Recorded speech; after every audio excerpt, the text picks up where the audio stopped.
kita masih melanjutkan materi konsep ilmu ekonomi.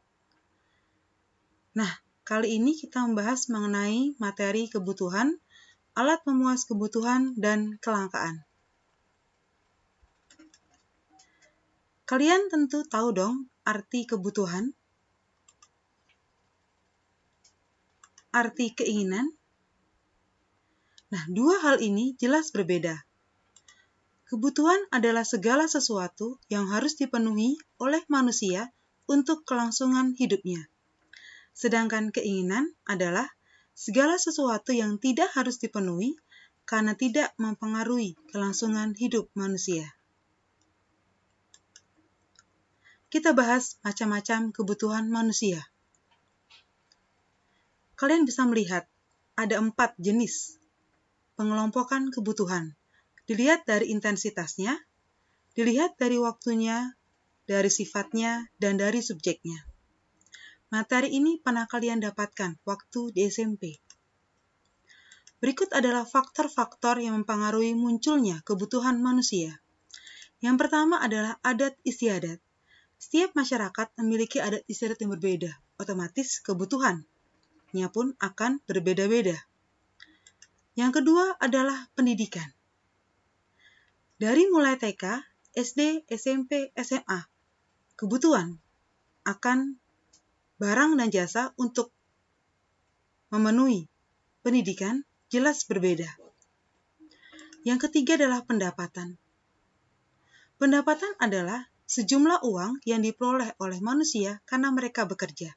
Semakin besar pendapatan yang diperoleh, otomatis kebutuhannya juga akan semakin banyak. Yang keempat adalah perkembangan zaman.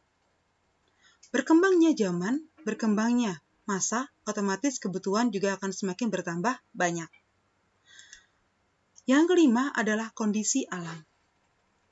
Tempat di mana manusia tersebut tinggal, di pegunungan dan di iklim tropis, itu pun kebutuhannya berbeda-beda.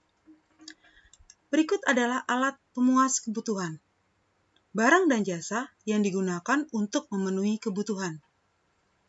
Kalian bisa melihat ada 4 jenis pengelompokan alat pemuas kebutuhan. Berdasarkan proses pembuatannya, ada barang mentah, setengah jadi, dan barang jadi. Berdasarkan kegunaannya, ada benda konsumsi, ada benda produksi. Dan berdasarkan hubungan dengan barang lain, ada benda komplementer, dan ada benda substitusi. Cara memperolehnya ada benda bebas dan ada benda ekonomi. Materi ini pun pernah kalian peroleh waktu di SMP. Berikut adalah kegunaan benda pemuas kebutuhan. Yang pertama adalah kegunaan bentuk. Kegunaan bentuk, barang dan jasa dapat digunakan apabila dirubah bentuknya. Seperti contohnya adalah kayu dirubah menjadi kursi, maka kursi dapat digunakan untuk tempat duduk. Yang kedua adalah kegunaan tempat.